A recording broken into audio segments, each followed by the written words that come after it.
Well, welcome. It is Thursday, the 14th of June, and this is the Wrestling Guild podcast. My name is Chris Mary Holtman. With me, I have Nick E. Anderson. How you doing, Nick? Doing pretty good. You know, it's close to summer break. It's summer. You can go out and just chill and be with your friends and whatnot. I'm just happy. You're just happy. Well, first a little information. This is a free podcast. It is now kind of not sponsored, but at least it is part of the SLTD Wrestling Network. You can find several podcasts on the SLTD Wrestling Network, including the Best Pro Wrestling Podcast, and other good stuff for all your wrestling needs. Go to sltdwrestling.com. Boom. And you can hear us every single Thursday over there, but you can also catch us we try to put it out every Tuesday, but it doesn't work all the time. Yeah. But Thursday is guaranteed. Yeah. So we're going to talk about Impact from last week, June 7th. How did you like this one? It had the main event of Sami Callihan versus Eddie Edwards in the woods. Yeah, that was pretty cool and whatnot, but I think we didn't really have that many matches, and it went fairly quick. And, you know, I didn't have the time to, like, look and chill, and the episode was already over. I don't know. We had a lot of, like, there was, like, some old-school matches as well that was quite long for my taste, so it was okay segment of Impact or episode of Impact, but it could have been better.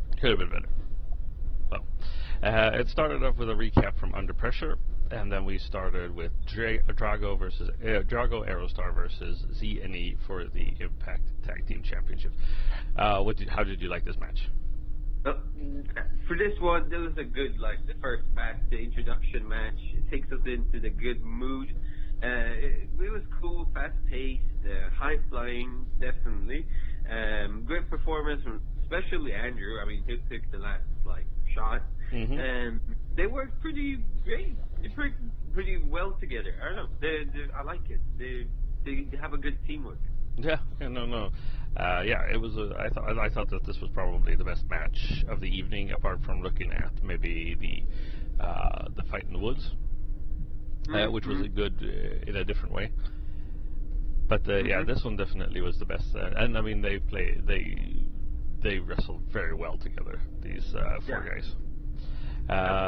Then we had Don Callis and Josh Matthews. They were standing at the command center. They talk about the show, and they talk about the mystery attacker. This, on the other hand, is like we didn't actually have any mystery attack this week. Yeah, exactly. So, is there a reason for that? Is the person that does that not here? Who could it be? I don't. See, I don't know. I'm not really sure what is going on here, or if they know what is going on here. The thing is that all the imagery and stuff like that is very much like, big horns or reindeer horns or whatever, and like mystery and stuff like that, which makes me think that maybe it is King Cuerno, Phantasma's other personality, because he's like the hunter and he has like this big headpiece. But I don't know. I will see. Okay. We just have to see, because we have no evidence. I mean, we can't really see anything. The only thing we see is just people knocked out. So. Yeah. Well, we had a recap of Edwards versus Callihan, so we know what's going on, and then we have Sanjay Dutt and Petey Williams arguing in the back about the attacker. Yeah, I mean, Petey's like, yeah, I'm packing my bags and I'm going, man. Yeah, because Sanjay Dutt was accusing him of being the attacker, which you and I were talking about last week. Yeah. Yeah, and he was like, "Yeah, calm down and take it easy." He was like, "Okay, no, you know what? I'm heading back to Mexico." Yeah, so we don't know what's going on there. Vignette on Su Young, and then we had the GWN moment of the week. It was Tommy Dreamer versus Rob Van Dam. Two ECW stars going at it with weapons and whatnot. You said you thought that this match was a little long.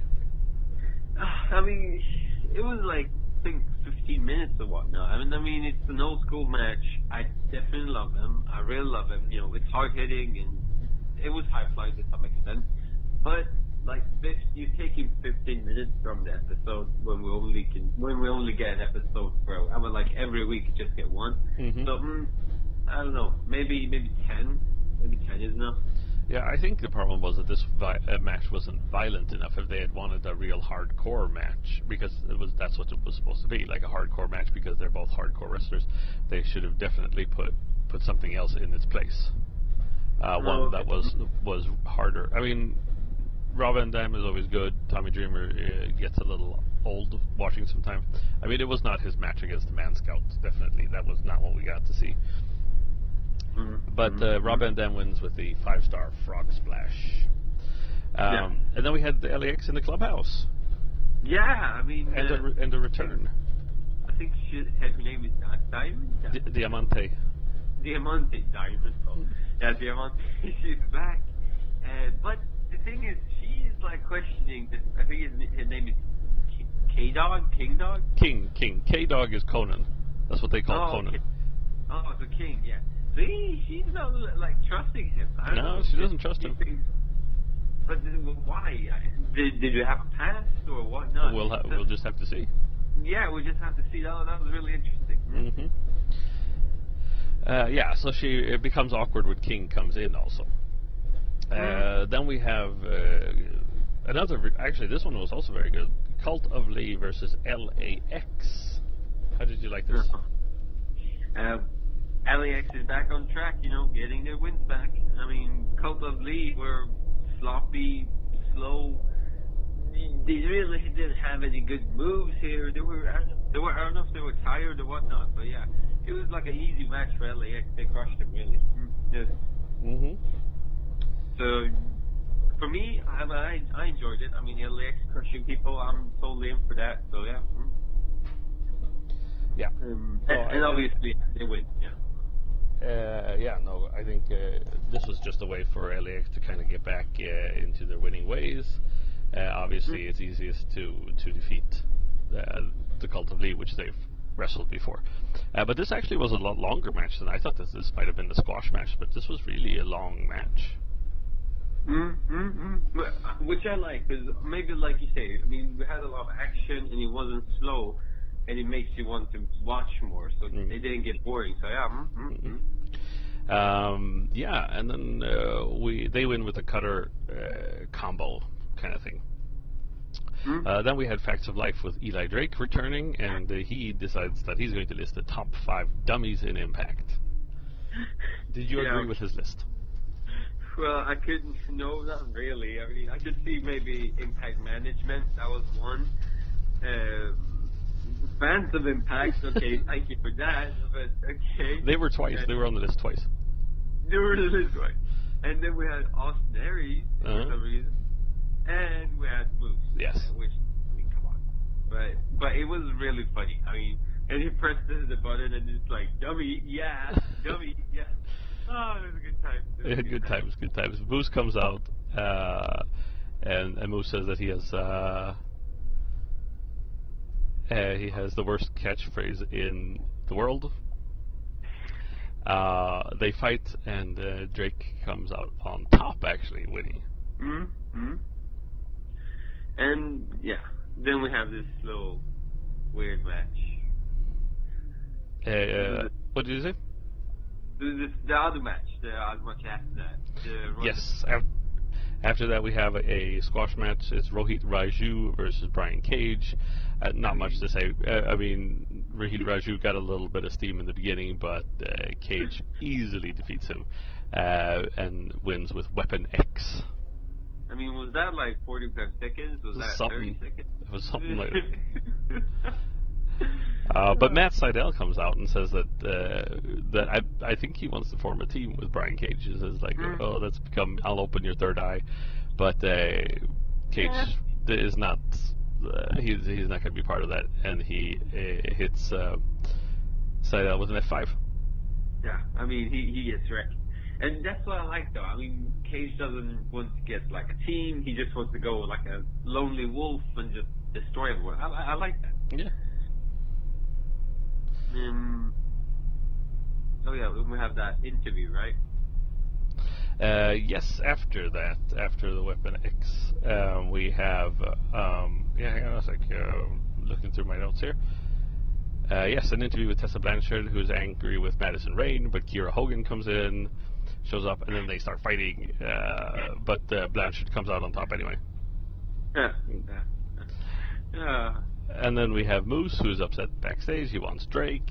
I mean, I think you're right there. If you look, it was quite a short episode, because if you think of like maybe the Drago Aerostar versus E&E match and the LAX versus Cult of Lee match, they were probably right 10-15 minutes each. Then you had like a 15-minute GW moment of the week, so there wasn't much room for anything else.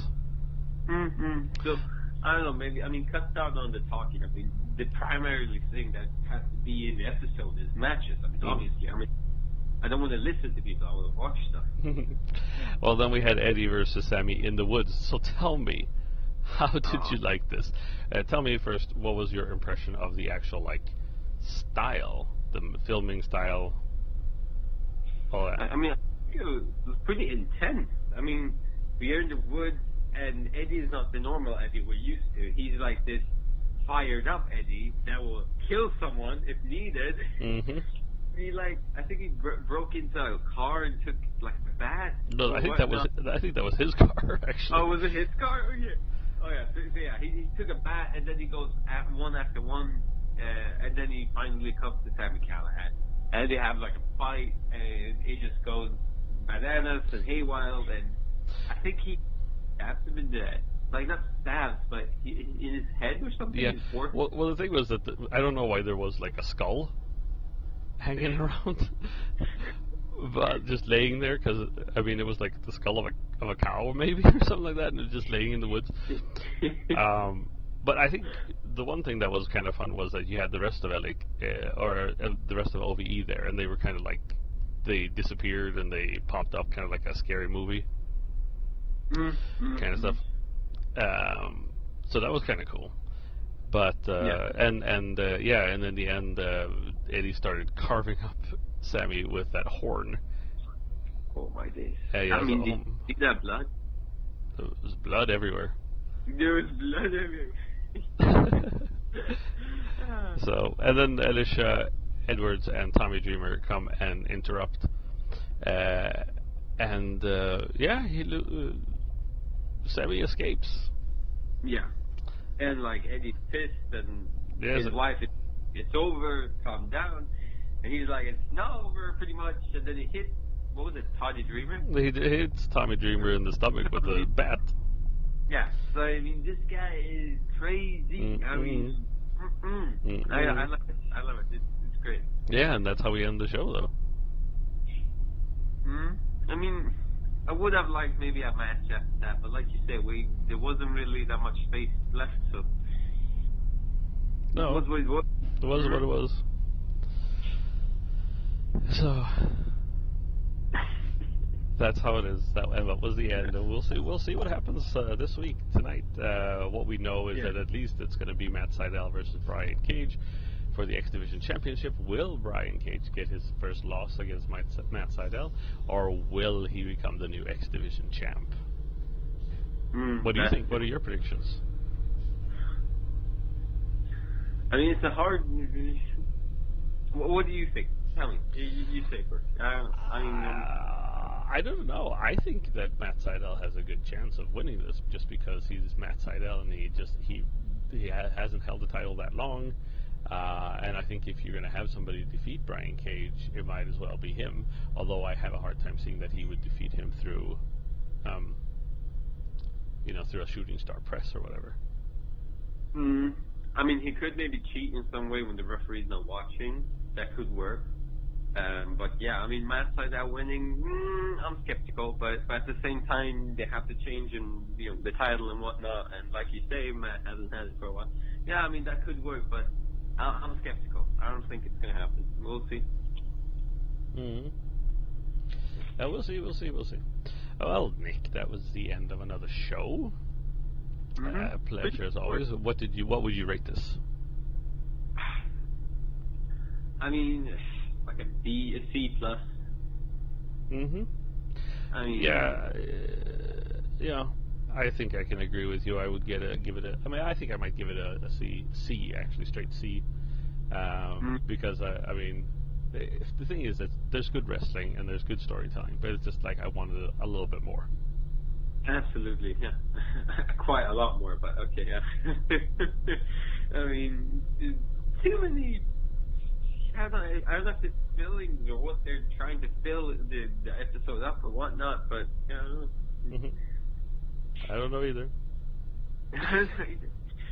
Well, anyway, so we'll see what happens tonight. It'll be interesting. We should probably return with a podcast on maybe you and I can talk maybe Monday, Tuesday, or something like that. Because we won't be seeing each other for quite some time. Because it is break. Holidays. We're going off to holidays. Finally, some freedom. Maybe you'll take your bike out riding. Your bike out riding, yeah. Play some Overwatch. Yeah. Play some cards. Fire up the PlayStation. Yeah. Okay, Nick. Well, you guys can hit us up on SoundCloud, on YouTube, on Stitcher, and obviously on sltdwrestling.com. Look for news and contents and discussions. You can follow live tweet during Raw and SmackDown, but you can also, there's a lot of talk about New Japan Pro Wrestling, there's Impact talk there's Ring of Honor talk, there's so much content that I mean, half of it would be enough. But you can also follow us on Facebook and on Twitter and on Instagram. But yeah, all the best places. And Nick has yet to start a Kick account where you can follow him. A Kick account? Who uses Kick? What? I don't know who uses Kick. I don't even know what Kick is. Oh, okay. Anyway, Nick, for Nick E. Anderson, my name is Chris Mary Holtman, and you can, we'll talk next week. Boom. Boom.